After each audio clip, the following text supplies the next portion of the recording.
Karomah Syaihona Kholil Bangkalan Madura atau Mbah Kholil sangatlah banyak, baik itu yang diketahui umum maupun yang tersembunyi.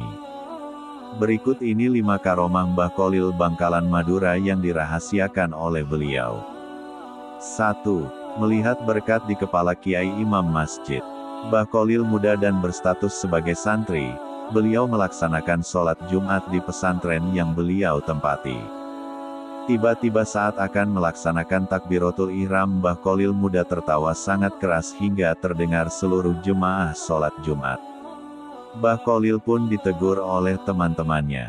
Tidak boleh tertawa, ditakutkan kiai yang menjadi imam marah-marah.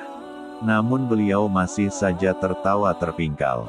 Dugaan teman-temannya itu ternyata tidak keliru. Setelah selesai sholat, sang kiai imam masjid tadi menegur Mbah Kholil muda bahwa dalam salat itu tidak boleh tertawa. Akhirnya Mbah Kholil muda menjawab, "Saya melihat berkat atau makanan yang dibungkus di kepala kiai saat sholat berlangsung tadi," kata Mbah Kholil muda sambil tersenyum.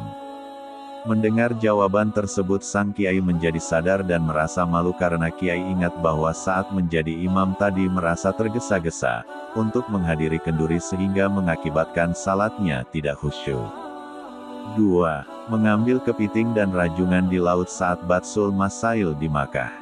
Para ulama Makkah berkumpul di Masjidil Haram untuk berdiskusi membahas masalah dan hukum Islam yang sedang terjadi di Makkah. Semua masalah dapat diselesaikan kecuali mengenai halal haramnya kepiting dan rajungan. Terjadi banyak pendapat dan tidak menemukan solusi. Mbah Kholil duduk berada di antara peserta lainnya. Melihat permasalahan tersebut belum menemukan solusi, Mbah Kholil minta izin untuk menawarkan solusi. Akhirnya Mbah Kholil dipersilahkan ke depan oleh pimpinan diskusi untuk menjelaskan solusi yang ditawarkan. Saudara sekalian, ketidaksepakatan dalam menentukan hukum kepiting dan rajungan ini disebabkan kita belum pernah melihat bentuk aslinya, ujar Mbah Kholil. Kepiting seperti ini, ucap Kiai Kholil sambil memegang dan menunjukkan kepiting yang masih basah. Sedangkan rajungan seperti ini, lanjut beliau seakan beliau baru saja mengambilnya dari laut. Pada saat itu, usai Mbah Kholil menjelaskan, semua hadirin merasa terpana dan suasana menjadi gaduh. Mereka saling bertanya dari mana Kholil mendapatkan kedua hewan tersebut. Dalam sekejap saja setelah kejadian tersebut, akhirnya para ulama menemukan solusi dan Mbah Kholil disegani para ulama Masjidil Haram. 3. Kehabisan waktu sholat Asyar di Madura. Akhirnya jamaah di Masjidil Haram. Mbah Kholil dan Kiai Syamsul Arifin sedang berdiskusi di pinggir pantai membahas pesantren dan keadaan umat pada masa itu. Beliau berdiskusi begitu lama hingga lupa bahwa waktu sholat Asyar segera habis. "Kita belum sholat Asyar Kiai," kata Kiai Syamsul Arifin mengingatkan. "Astagfirullah," kata Mbah Kholil menyadari kehilafannya. "Waktu Asyar hampir habis, kita tidak mungkin salat secara sempurna Kiai," ucap Kiai Syamsul Arifin.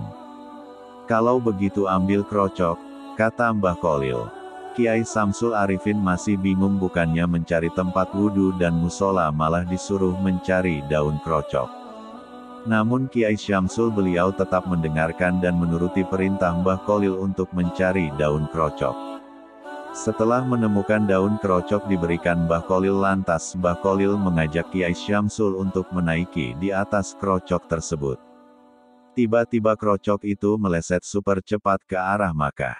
Sesampainya di Makkah, azan sholat Asyar baru saja dikumandangkan dan mereka mendapatkan saf pertama sholat Asyar berjamaah di Masjidil Haram. 4. Mengubah arah kiblat masjid. Mbah Kholil sedang memantau masjid yang dibangun oleh menantu beliau Kiai Muntaha. Ketika melihat arah kiblat, Mbah Kholil menegur menantu yang alim itu untuk membenahi arah kiblatnya. Sebagai orang alim, Kiai Muntaha mempunyai alasan sendiri dalam menentukan arah kiblat. Beberapa argumen ditunjukkan kepada Mbah Kholil untuk memperkuat pendapatnya. Melihat menantu masih tetap mempertahankan pendapatnya, lantas Mbah Kholil tersenyum sambil berjalan ke arah pengimaman diikuti menantu. Kemudian Mbah Kholil mengambil kayu untuk melubangi dinding dan meminta Kiai Muntaha melihat lubang tersebut. Betapa kagetnya setelah melihat lubang itu ternyata terlihat Ka'bah sangat jelas. Akhirnya Kiai Muntaha sadar bahwa pendapatnya salah dan mengubah kiblat sesuai dengan pendapat Mbah Kholil. 5. Menyelamatkan perahu tenggelam. Kesaktian lain dari Mbah Kholil yang di luar nalar manusia yaitu beliau bisa berada di beberapa tempat dalam waktu bersamaan.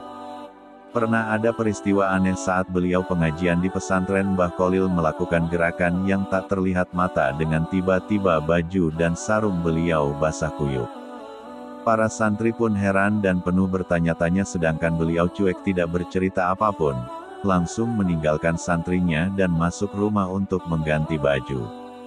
Teka-teki itu baru terjawab setengah bulan kemudian. Ada seorang nelayan sowan ke Mbah Kholil untuk mengucapkan terima kasih karena pertolongan dari beliau orang itu bisa selamat dari bahaya tenggelamnya perahu di tengah laut. Kedatangan nelayan itu membuka segala kebingungan dan pertanyaan selama ini. Ternyata saat pengajian Mbah Kholil dapat pesan agar segera ke pantai untuk menyelamatkan nelayan yang perahunya pecah.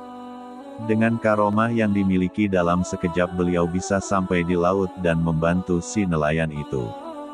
Demikian kisah 5 karomah Syekhona Kholil Bangkalan Madura yang dirahasiakan oleh beliau, semoga bermanfaat. Garis bawah wallahu alam bisawab garis bawah.